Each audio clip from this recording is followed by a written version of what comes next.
Lucy's just wanting to hang out with me here, and I'm having fun putting together another video. Got changed just back from work,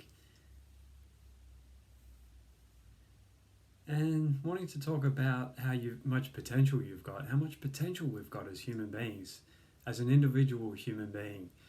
You've got so much potential.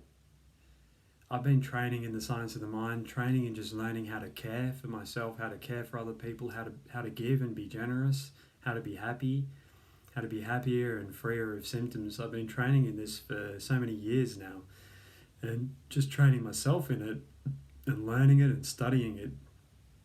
And science is about the way that things really work, and there's been a lot of misunderstandings out there in the world, a lot of miseducation. I was just talking to some good friends, some parents, a very loving mother and father, and we were talking about how all of us, myself included, were a part of this culture that did controlled crying back when our kids were babies, and how the father was saying to me, my good friend was saying to me, that it was written in the books. It was actually written in all these books saying that you shouldn't pick up the baby, you shouldn't stop them crying.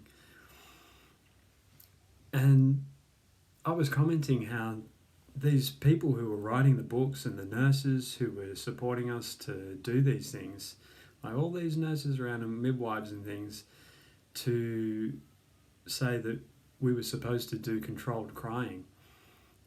They really believed in that stuff, and they had good intentions. They had great intentions, but it shows the importance of learning and studying and working out what is the real science there, what is the way things really work, what really works.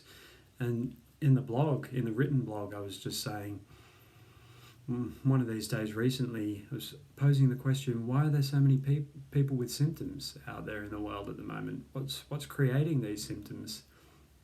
And with the science of the mind framework and approach, I'm saying that it's misunderstandings that are the crucial thing that creates these symptoms, and that greed and hatred create a lot of these symptoms, because it hurts us.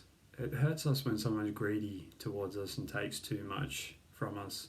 It hurts us when they hate us, or when we hate ourselves. It hurts ourselves when we're greedy and when we misunderstand ourselves. Well, we've got the goods now to get the education right. We've got the education and the training here to set it right. And I was saying how we should really pick up these babies, be kind to the babies, that it traumatizes the babies, and how many generations of people have been growing up having got traumatized as babies, and little kids and bigger kids and teenagers, just because what was vulnerable inside of us got rejected, got abandoned, got criticized, got humiliated, got told that we were silly, that they were crocodile tears, that we were being stupid, that we got ridiculed for that stuff. We got publicly humiliated for that stuff. We got looked upon as if we were strange, as if we were weird, just for the fact that we had our emotions, and that this culture can all change now, and that we are changing these attitudes.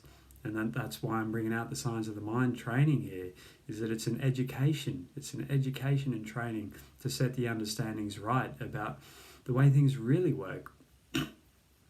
Last year I was hearing about scurvy, about the history of scurvy, that there were people around, there were indigenous natives of the places where Spanish travellers, I think it was Spanish travellers, were travelling around, and sometimes some of these Spanish people would actually listen to the indigenous natives and take some vitamin C, and they'd find the cure to scurvy for a period of time. And I think that started in the 1500s or the 1400s, but over that period of 500 years, until that science of the way it actually worked in reality, that vitamin C was needed to cure scurvy, I think it was 2 million sailors, 2 million travellers died from scurvy unnecessarily, just purely from the fact that the scientific community did not recognise the science of what was really working there. So I'm bringing the science of the mind out to say, this is the way things really work in reality. There's been a lot of misunderstandings even in psychology, even in child rearing and parenting, and the science of the mind has a lot to say about all of these good things, and most importantly about loving our beautiful dogs like Lucy.